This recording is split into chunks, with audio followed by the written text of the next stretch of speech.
ಈ ಕಾರ್ಯಕ್ರಮದ ಪ್ರಾಯೋಜಕರು ಯುವಂ ಯುಗಂ ಕನ್ನಡ ಮಾಸಿಕ ಪತ್ರಿಕೆ. ನಮಸ್ಕಾರ ವೀಕ್ಷಕರೇ, ಶ್ರೀಗರಿ ವಾರ್ತೆಗರಿಗೆ ಸ್ವಾಗತ. ನಾನು ನಿಮ್ಮ ಗ್ರಹೇಶ್ವರ ಗಾರ್ಡಿಗೇಂದ್ರ. ಮೈಸೂರು ಡಿಸೆಂಬರ್ 28.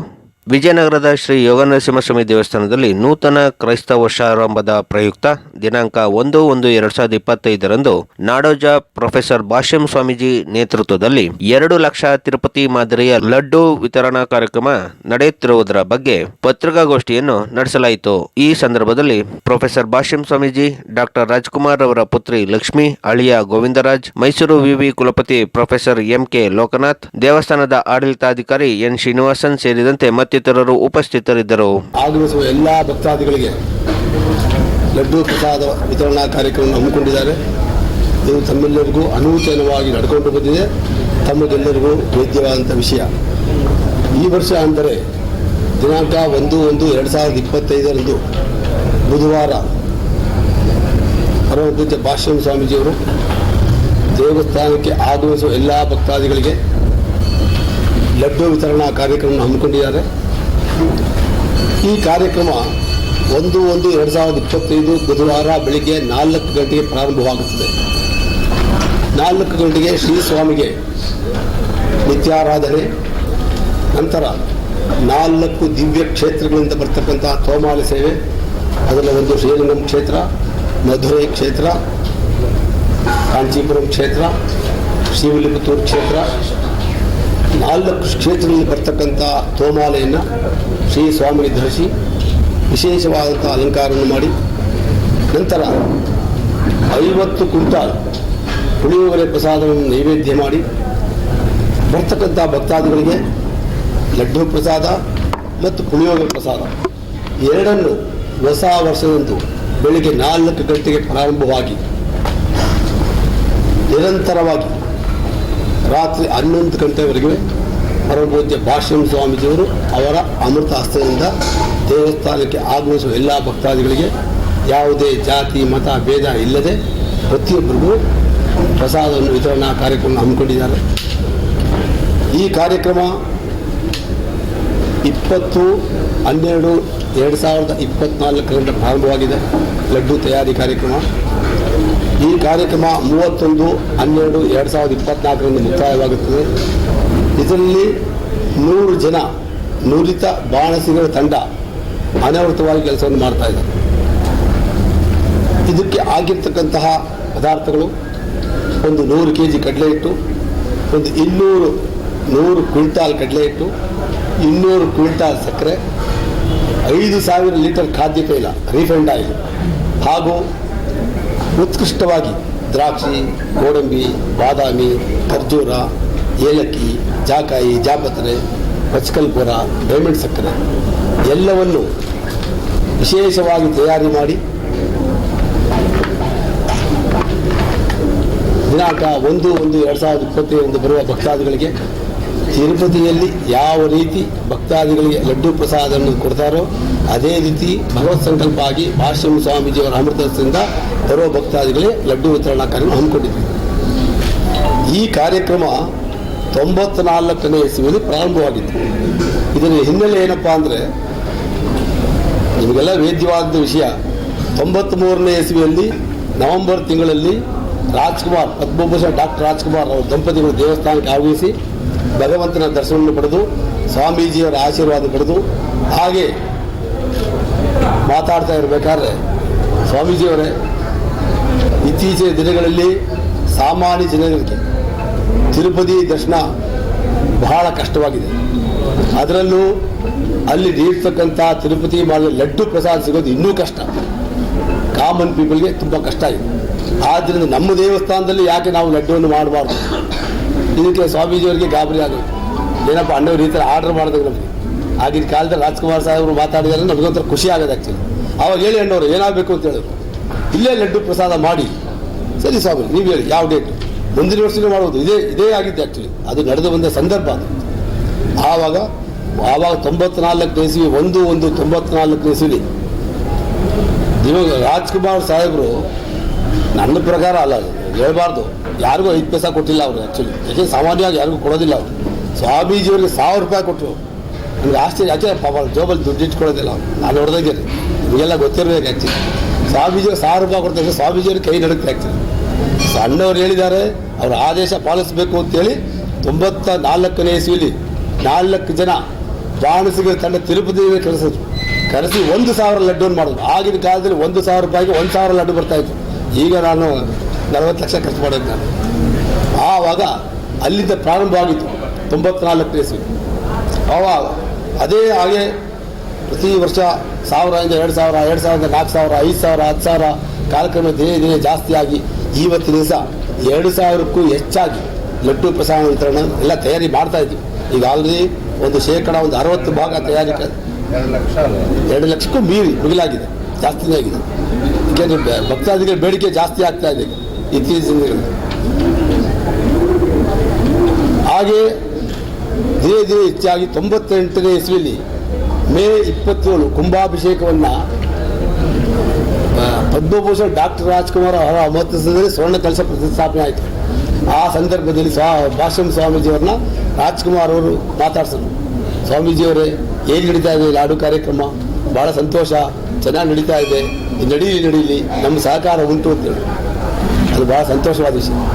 ಈಗಲೂ ಪ್ರತಿ ವರ್ಷ ಅವರು ಹಾಕಿಕೊಟ್ಟಂತಹ ದಾರಿಯಲ್ಲಿ ಅವರ ಮನೆ ಕುಟುಂಬಕ್ಕೆ ಪ್ರತಿ ವರ್ಷ ಲಡ್ಡು ಪ್ರಸಾದವನ್ನು ತಲುಪಿಸ್ತಾ ಇದ್ದರು.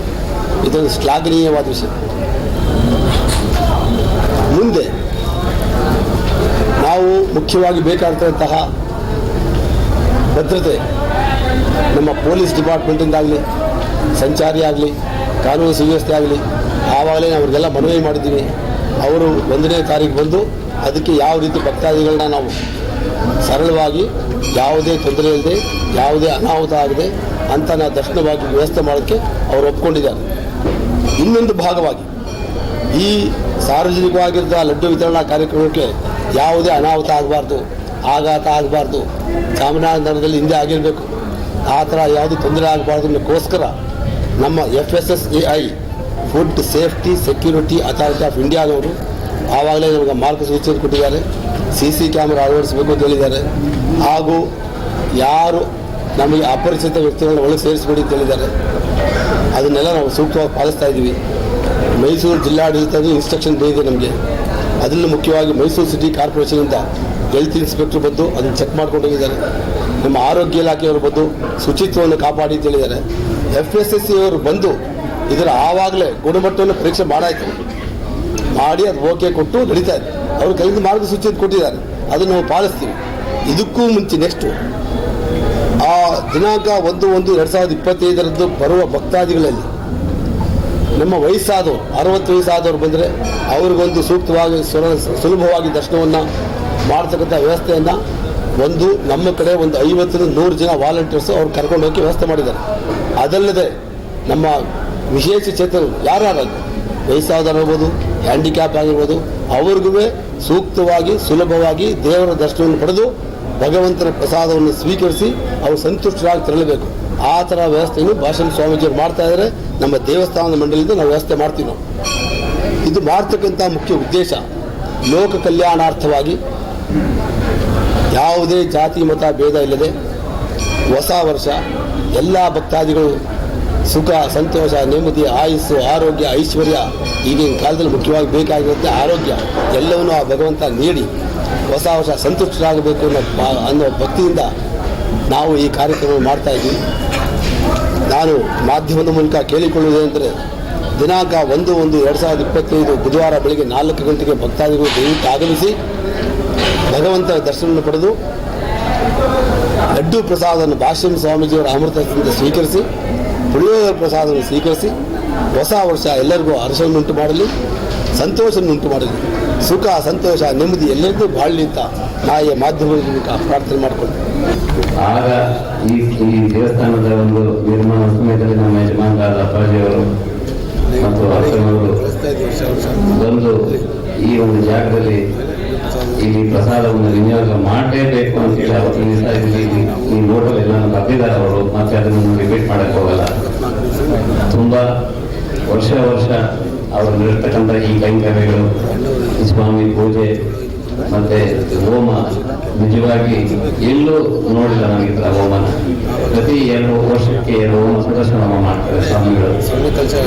ಒಂದು ಹೋಮಕ್ಕೂ ಇದುವರೆಗೂ ನಾನು ಸುಮಾರು ಹೆಚ್ಚು ಕಮ್ಮಿ ನನಗೆ ತಿಳಿದ ಮಟ್ಟಿಗೆ ಒಂದು 35 ವರ್ಷಗಳಿಂದನೂ ಕೂಡ ಒಂದು ಹೋಮ ನಾನು ಮಿಸ್ ಮಾಡಲ್ಲ. ಪ್ರತಿ 2 ವರ್ಷ 2 ಹೋಮಕ್ಕೂ ಬಂದು ಆ ದೇವರ ಕೃಪೆಗೆ ನಮ್ಮ ಭಾಷಣ ಸ್ವಾಮೀಜಿಯವರ ಒಂದು ಕೃಪೆಯಿಂದ ಅವರ ಆಶೀರ್ವಾದ ಮತ್ತು ದೇವರ ಆಶೀರ್ವಾದ ತಗೊಂಡು ಹೋಗ್ತಾನಿದ್ದೀನಿ.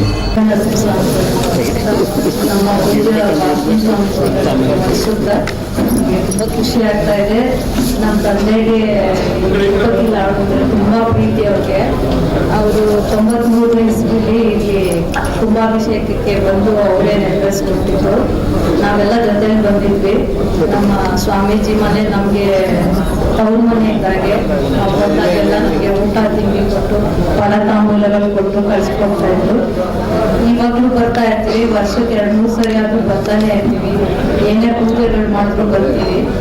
ಈ ಲಾಡು ಅಂದ್ರೆ ನಮ್ಮ ತಂದೆ ತುಂಬಾ ಇಷ್ಟ ಅಂತ ಅವರು ಇಲ್ಲೇ ಶುರು ಮಾಡೋಣ ಅಂತ ಹೇಳಿ ಪ್ರಸಾದ ರೂಪದಲ್ಲಿ ವರ್ಷ ಎಲ್ಲರಿಗೂ ಸಿಹಿ ತಿನ್ನಿಸ್ತಾರೆ. ವರ್ಷಕ್ಕೆ ಎಲ್ಲರಿಗೂ ಸಿಹಿಯಿಂದ ಇರ್ಲಿ, ಬಾಳು ಬಂಗಾರ ಆಗ್ಲಿ ಅಂತ ಮಾಡಿದ್ದಾರೆ ಸ್ವಾಮಿಗಳು. ಹಾಗೆ ನನ್ನ ವಂದನೆಗಳು. ನಮಸ್ಕಾರ ಸ್ವಾಮಿ. ಅವರು ದೈವಾನುಗ್ರಹ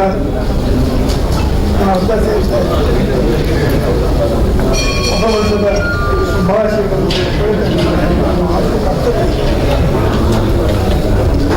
2025 ಆರಂಭವಾದಂಥ 1994 ಅಲ್ಲಿಂದ ಇಲ್ಲಿವರೆಗೆ ಸುಮಾರು ಅನುಚಾರ ಬರ್ತಕ್ಕಂಥ ಪ್ರಸಾದ ವಿತರಣೆ ಕಾರ್ಯಕ್ರಮಗಳನ್ನು ಈ ದೇವಸ್ಥಾನದ ವತಿಯಿಂದ ಹಮ್ಮಿಕೊಂಡಿದ್ದಾರೆ. ಆದರೆ 1/1/2025 1 ವರ್ಷ ಕೇವಲ ಕ್ರೈಸ್ತ ವರ್ಷ, ಎಲ್ಲರಿಗೂ ವಿಶ್ವಕ್ಕೆ ವರ್ಷ. ಈ ದೇವಸ್ಥಾನದಲ್ಲಿ ಪೌರ್ಣಮಾನ ಯುಗಾಚಾರ್ಯ, ಚಾಂದ್ರಮಾನ ಯುಗಾಚಾರ್ಯ, ಕ್ರೈಸ್ತ ವರ್ಷ ಆರಂಭವಾಗಿ ಪ್ರತಿಯೊಂದೂ ಕೂಡ ನಡೆಯತಕ್ಕಂಥ ಒಂದು ಹೊಸ ಬೆಳಕಿದೆ. ಆರಂಭವಾಗಿ ನಾಳೀಭೂತವಾಗಿರ್ತಕ್ಕಂಥ ಕರ್ನಾಟಕದ 6 ಕೋಟಿ ಕನ್ನಡಿಗರ ಹೃದಯ ಸ್ಪರ್ಶಿಯಾಗಿ ನಮ್ಮನ್ನು ಹಾಗೆ ಇರ್ತಕ್ಕಂಥ ದೈವಾಧೀನರಾಗಿರ್ತಕ್ಕಂಥ ಹೃದಯ ಸ್ಪರ್ಶಿಯಾಗಿರ್ತಕ್ಕಂಥ ಈ ಜಾಗಕ್ಕೆ ಪಾದ ಸ್ಪರ್ಶದ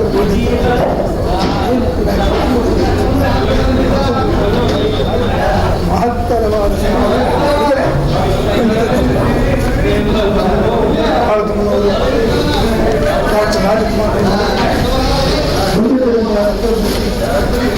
ಬೇಕಾದಷ್ಟು ತಿರುಪತಿಯಲ್ಲಿ ದರ್ಶನ ಆಗದೆ ಅಣ್ಣ ಅವರು ಒಂದೇ ಎಲ್ಲ ಏನಾದರೂ ಸಿಹಿಯನ್ನು ಹಂಚತಕ್ಕಂಥ ಕಾರ್ಯಕ್ರಮ ನಾವು ಮಾಡಬೇಕು. ಒಂದೇ ಹೊರಟು ತಕ್ಷಣ ಆರ್ತು 1,000 ರೂಪಾಯಿ ಕಾಣಿಕೆಯನ್ನು ಸ್ವಾಮಿಯವರ ಪಾದದಲ್ಲಿ ಇನ್ನೂ ಜ್ಞಾಪಕ ಇದೆ.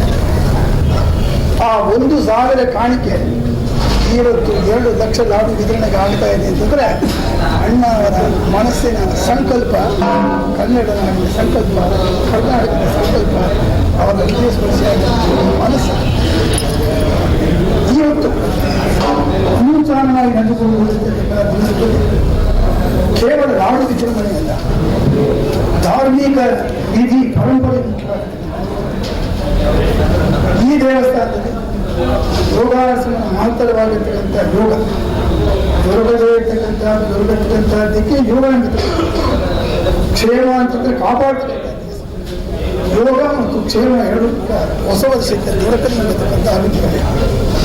ಸ್ವಾಮಿಗೆ ಆವತ್ತು ಅಭಿಷೇಕ ಪುರಸ್ಸರವಾಗಿ ವಿಶೇಷವಾಗಿರ್ತಕ್ಕಂಥ ಅಲಂಕಾರಗಳನ್ನು ಮಾಡಿ ವೈಷ್ಣವ ಕ್ಷೇತ್ರದಲ್ಲಿ ಮುಖ್ಯವಾಗಿರ್ತಕ್ಕಂಥ ನಾಲ್ಕು ಕ್ಷೇತ್ರ, ಶ್ರೀರಂಗ ಕ್ಷೇತ್ರ, ಕಂಚಿ ಕ್ಷೇತ್ರ, ತಿರುಪತಿ ಕ್ಷೇತ್ರ, ಮೇಲ್ಕೋಟೆ ಕ್ಷೇತ್ರ, ಎಲ್ಲ ಜಾಗದಲ್ಲೂ ಕೂಡ ಹೂವಿನ ಮಾಲೆಯನ್ನು ಧರಿಸಿ ಸ್ವಾಮಿಗೆ ವಿಜೃಂಭಣೆಯನ್ನು ಧರಿಸಿ ಪ್ರಸಾದ ರೂಪದಲ್ಲಿರ್ತಕ್ಕಂಥ ಪುಳಿಯೋಗರೆ ಪ್ರಸಾದ, ಧಾರ್ಮಿಕ ವಿಧಿ ಪರಂಪರೆಗಳಿಗೆ ಬಂದಿರತಕ್ಕಂಥ ಪ್ರಸಾದಗಳು, ಸಿಹಿಯನ್ನು ರೂಢಿಸ್ತಕ್ಕಂಥ ಲಾಡು ಪ್ರಸಾದಗಳು ಮಾಡತಕ್ಕಂಥ ಮಾತ್ರ ಹೋದ ವರ್ಷದವರೆಗೆ ಮಾಧ್ಯಮಿಕ ಪ್ರತಿನಿಧಿಗಳ ಒಂದು ಬೆಂಬಲದಿಂದ ಉತ್ತುಂಗ ಪ್ರಾಯವಾಗಿ ಹೇಳ್ತಾ ಇದೆ. ನಾನು ಕೃತಜ್ಞತಾಪೂರ್ವಕವಾಗಿರ್ತಕ್ಕಂಥ ಹಣವನ್ನು ಎಲ್ಲ ಮಾಧ್ಯಮ ಭಾಗದಲ್ಲೂ ಕೂಡ ನಾನು ಮುಗಿಸ್ತಾರೆ. ಮೂರನೇದಾಗಿ ಪ್ರಾಕಾರೋತ್ಸವವನ್ನು ನಡೆಸತಕ್ಕಂಥದ್ದು, ಅದಲ್ಲದೆ ವಿಶ್ವಶಾಂತಿ ದ್ಯೋತಕವಾಗಿರ್ತಕ್ಕಂಥದ್ದು, ಸಹಬಾಳ್ವೆಯನ್ನು ತೋರಿಸ್ತಕ್ಕಂಥದ್ದು, ಸಮಾನತೆಯನ್ನು ತೋರಿಸ್ತಕ್ಕಂಥದ್ದು, ಭಕ್ತಿಯ ಪರಂಪರೆಯನ್ನು ತೋರಿಸ್ತಕ್ಕಂಥದ್ದು ಎಲ್ಲವೂ ಕೂಡ 1-2 ಬಹಳ ಪ್ರಮಾಣದಿಂದ ಒಂದು ಸಂತೋಷದ ಸಂಗತಿಯನ್ನು ಅದರಲ್ಲೂ ಕೂಡ ನಮ್ಮ ಅಕ್ಕ ಅವರು ಕೂಡ ಅದೇ ಮಾಡಿಸಿದ್ದಾರೆ, ಅಣ್ಣ ಅವರು ಅದೇ ಮಾಡಿಸಿದ್ದಾರೆ. ಇವರಿಬ್ಬರನ್ನೂ ನಾನು ನೋಡಿದಾಗ ನನ್ನ ಹೃತ್ಕುಕ್ಷಿ ಹೃತ್ಕರ್ಣ ಆಯೋಡ್ಡ ಅಭಿಧಮನಿ ಭೀಮನ ಭೀಟು ಅನುಭವಿಸ್ತೇನೆ. ಇದಕ್ಕಿಂತ ನಾನು ಜಾಸ್ತಿ ಮಾತನಾಡ್ತಾ ಇದ್ದೆ. ವಿಶ್ವಶಾಂತಿ ದ್ಯೋತಕವಾಗಿ ಇದನ್ನು ಬೆಳೆದು ಮಾಡಿ ಮಾತನ್ನು ಶಿವರಾಜ್ ಕುಮಾರ್ ಶಿವಣ್ಣ ಅವರ ಒಂದು ಆರೋಗ್ಯ ದೃಷ್ಟಿಯಿಂದ ಅವರು ಅಮೆರಿಕಾಗೆ ಹೋಗಿದ್ದಾರೆ. ಹೋಗೋಕ್ಕಿಂತ ಮುಂಚೆ ನನಗೆ ಸ್ವಾಮಿಗೆ ಅರ್ಕೆ ಮಾಡಿಕೊಂಡು ಅವರ ಹೆಸರಲ್ಲಿ ಒಂದು ಸಂಕಲ್ಪ ಮಾಡಿ ಅವರು ಆರೋಗ್ಯವಾಗಿ ಬರಲಿ ಅನ್ನೋ ಒಂದು ವಿಷಯವನ್ನು ತಿಳಿಸಿ ಅವರು ಅದೇ ರೀತಿಯಲ್ಲಿ ವಿಶೇಷವಾಗಿ ಅವನ ಹೆಸರಲ್ಲಿ ಪೂಜೆ ಮಾಡಿ ಅವರು ಒಳ್ಳೆಯದಾಗಲಿ ಆರೋಗ್ಯವಾಗಿ ಬರಲಿ ಅಂತ ಸಂಕಲ್ಪ ಮಾಡಿದ್ದಾರೆ. ಅದನ್ನು ಮರೆತಿದ್ದೆ. ಅದೇ ರೀತಿ ಮೊನ್ನೆ ಆಪರೇಷನ್ ಆಯಿತು, ಮಾತಾಡಿದ್ವಿ ನಾವೆಲ್ಲ ಅವನ ಜೊತೆ. ತುಂಬ ಚೆನ್ನಾಗಿದ್ದಾನೆ, ಆರೋಗ್ಯವಾಗಿದ್ದಾನೆ. ಅವನು ಬಂದ ಮೇಲೆ ಈ ಸನ್ನಿಧಿಗೆ ಅವನ್ನ ಕರ್ಕೊಂಡ್ಬಂದು ಭಗವಂತನ ಒಂದು ಆಶೀರ್ವಾದ ನನ್ನ ಸ್ವಾಮಿಗಳ ಮುಖಾಂತರ ಕೊಡಿಸ್ತೀನಿ ಅನ್ನೋ ಗ್ಯಾರಂಟಿ ನಾನು ಕೊಡ್ತಾ ಇದ್ದೀನಿ. ಖಂಡಿತವಾಗಿ ಕರ್ಕೊಂಡ್ಬಂದು ಆಶೀರ್ವಾದ ಮಾಡಿಸ್ತೀನಿ. ಒಳ್ಳೆಯದಾಗಿದೆ, ಚೆನ್ನಾಗಿದ್ದಾನೆ. ಏನು ಪ್ರಸಾದನ ಮಾಡ್ತಾ ಇದ್ದಾರೆ ಅದು ವರ್ಷ ನಾವಿಲ್ಲಿ ಬಂದಿಲ್ಲ ಅಂದರೂ ಕೂಡ ಬೆಂಗಳೂರಿಗೆ ಅವರು ಎಲ್ಲ ಮನೆಯವರಿಗೂ ಪ್ರತಿ ಫ್ಯಾಮಿಲಿಗೂ ಇಲ್ಲಿಂದಾನೆ ಆ ಪ್ರಸಾದನ ಕಳಿಸ್ತಾರೆ. ಪ್ರತಿ ಮನೆಗೂ ಹೋಗುತ್ತೆ, ಪ್ರತಿ ವರ್ಷನೂ ಕೂಡ ಕಳಿಸ್ತಾರೆ. ನಿಜವಾಗಿ ಅದೊಂದು ತುಂಬ ವಿಶೇಷವಾದ ವಿಷಯ. ಅದನ್ನು ನಾನು ಯಾವತ್ತೂ ಮರೆಯಕ್ಕಾಗಲ್ಲ. ಮತ್ತೆ ಮುಂದಿನ ವಾರ್ತೆಗರಿಯಲ್ಲಿ ಭೇಟಿಯಾಗೋಣ. ಶ್ರೀಗರಿ, ನಿಮ್ಮ ಮನದಾಳದ ಗರಿ. ನಮಸ್ಕಾರ. ಶ್ರೀಗರಿ, ನಿಮ್ಮ ಮನದಾಳದ ಗರಿ. ಶ್ರೀಗರಿ, ನಿಮ್ಮ ಭಾವನೆಗಳ ಗರಿ. ಶ್ರೀಗರಿ, ನಾಡಿನ ಹೆಮ್ಮೆಯ ಗರಿ. ಮನೆ ಮನಗಳ ಗರಿದು ಶ್ರೀಗರಿ, ತನುಮನ ಧನಗಳ ಗರಿದು ಶ್ರೀಗರಿ, ವಿಶ್ವದ ದೇಶದ ನಾಡಿನ ಗರಿದು ಶ್ರೀಗರಿ. ಶ್ರೀಗರಿ ಶ್ರೀಗರಿ ಶ್ರೀಗರಿ ಶ್ರೀಗರಿ ಶ್ರೀಗರಿ, ನಿಮ್ಮ ಮನದಾಳದ ಗರಿ.